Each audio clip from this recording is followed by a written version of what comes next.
Ndashima Imana cyane, ndashima Imana ya Grace Room. Aha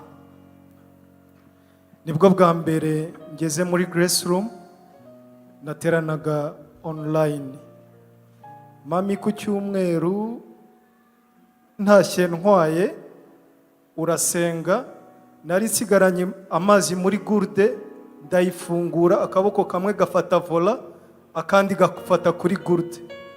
Ntaha nizeye, nkigera mu rugo nayahaye madamu, yararwaye umugongo, yarakize, ari hano. Jesus, hallelujah. Ari hano. Oh, tubafashije gushimira Imana. Ikindi nshimye Imana, Wow. kuri ayo mazi narayanyoye, nakize asma, nkira na diabete. Ariko Grace Room, are you there? Grace Room, are you there? Mami reka mbabwire. Buretse abagukurikiye ni benshi kandi bagomba kwizera Imana, sibyo? Yego. Niyo mpamvu yo gushima. Yego. Urimo uravuga ngo wari wugarijwe, madamu ararwaye, nawe urarwaye. Yararwaye umugongo. Nawe urwaye. Asma nyimaranye imyaka 10. Ntago nirukankaga de kilometre. Ni kilometero ntago byankundiraga. Cyane icara ahantu hashyushye gutya. Sigaye nirukanka 4 kilometre nta pompe. Jesus Christ. Oh, ariko mwahaye Imana icubahiro. Let us give thanks to God for his healing. Yego. Amazi nari nsigaranye muri gourde yari make. Uko ari kose narayasengeye, akaboko kamwe kari kuri vola. Byagenze gute kugira ngo wumve ko kwizera ufata ayo mazi yasengere? Hari Warukurikiye online. Ariko hari online imwe wigeze kugirana, nduva ari 2012. Okay. Nayibonye trotare nta byumweru 2 bitambutse. Okay. Umupapa wagize sida yari pano. Yego. Ndavuga man, niba hari umuntu wakize sida, uriya mwana w'ejo bundi kuki yakize sida? Kubera iki ngiye ntakira? Niho nafunguye iyo gourde ngira ukwizera. Hari hasigayemo amazi make. Genda akaboko kamwe kari kuri vola, akandi gafashe kuri gourde. Urasenga. Nageze mu rugo saa 5 z'ijoro. Madamu agira ngo nasaze. Mbere ko musuhuza namuhaye gourde ngo akira nkwa amazi. Jesus. Come Bona on. asigajemo amazi make. Hari ijambo wavuze ati hari ababarambikaho ibiganza bakabashiraho imivumo. Hari abaza kubasengera mu ngo zanyu bakabasigira imivumo. Amazi asigaye nasubiye kuri robine ku kigega cyo hanze kugira madamu atabibona. Nanze gukoresha dushe yo mu nzu. Nagiye ku kigega cyo hanze nongeramo amazi kuri ya mazi make yarasigaye. Nzenguruka inzu yanjye yose, buri nguni ntereramo amazi. Hey, Jesus. Hallelujah. Ariko namenye Imana. Yes. Mami, hari akantu ujya ukora abantu ntibagaha agaciro. Watumye nikubita inshuro nyinshi. Narikubise mami, narikubise. Kwa kundi bavuga ngo kubita mugenzi wamubwire ngo isaha yageze. Nanye yavuga Jadon, ndikubise. Nikubise Ariko inshuro nyinshi. wakwikubise niba uri hano. Why don't you beat yourself as long as you're here? Isaha yageze. Your hour has Grace come. Room. Your hour has come, Grace Room. Kandi havuyemo umusaruro. So wowe ugenda wikubita? Je no muri chambre narikubitaga. Kubera ngemba kuri tere ntaha weekend. Yego. Muri chambre nyine nakurikiraga na Grace Room zarangiye. Yego. Wavuga ati kubita mugenzi wamubwira iki? Wabwira ati Jado gakubita nyine. Ariko havuyemo ikintu. Amen. Amen.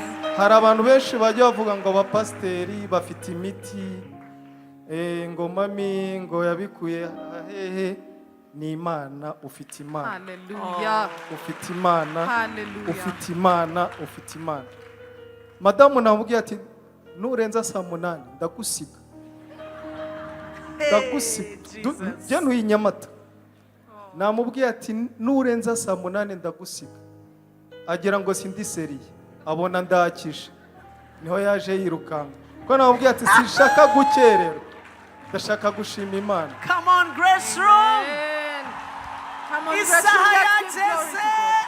The hour has come. Ooh, Jesus, you are Lord. Imana yumve ko nyishime ku bwa diyabete yakize. Amen.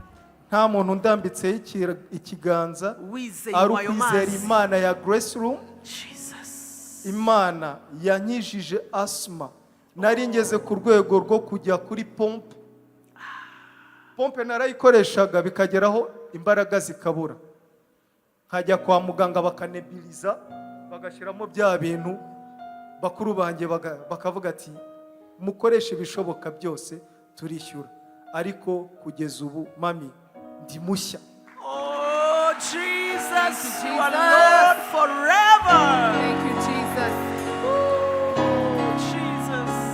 Babarira mvuga akantu kamwe ntago ntinda. Yego. Mami ndi umukristo. Ariko nari wa mukristo waho ngaho. Nyine nivira mu rusengero nkanywa akantu. Madamu yarambangamiye ansengera cyane. Akambwira ati kuri umukristo waretse, nyine nkumva ko nitaga umukristo udakabya. Akorewe umukristo ufite chambre de prière mu nzu ye. Sindi umukristo. Imana ijya kubikora yavuze ati nta kundi, reka mukure kuri wa mukristo waho ngaho impa diyabete, va kuri fanta, va ku nzoga, impa ku mazi gusa. Ariko kano kanya nahise mbona ko ngomba gukorera Imana, niyo nzoga narayihagaritse. Imana ihabwa icyubahiro.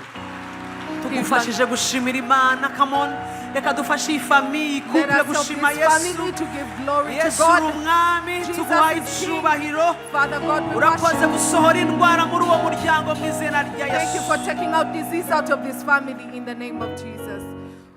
He would like to thank God that he had been sick for 10 years, asthma. And as mom was praying online, he had some water that was in the car. As he was driving, he placed his hand on this bottle that had water. And then he carries this water back home because the wife was also sick. She had a very bad backache.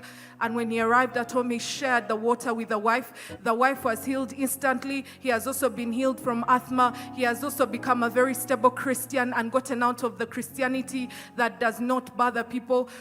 Christianity where you take some things that you do not, you take some wine one time or the other.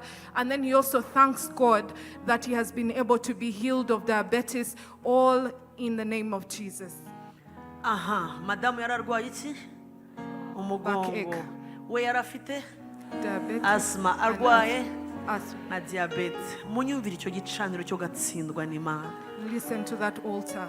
Ndashaka gukoresha akanwa kawe uvuge ngo hashimwe Yesu wanesheje umwanzi. I would like you to use your mouth to say, God be Ongera praised. umbwirire ukwegereye. Ubu hari abandi wasanga bakurikiye batwaye amamodoka, abandi bari muri office, ubatere inkunga, bwira ukwegereye uti isaha yageze. Tell your neighbor the hour has arrived. Mubwire ngo isaha yageze. The hour has Mubwire arrived. ngo ni amahoro, mukubita agashyi ni amahoro. There is peace. Have peace. Come on, have online. peace. Online church. Ni amahoro, isaha yageze. Come on. Be at peace. The hour has Type niba uri arrived. online andika ngo isaha yanjye yageze n'ubu. Type those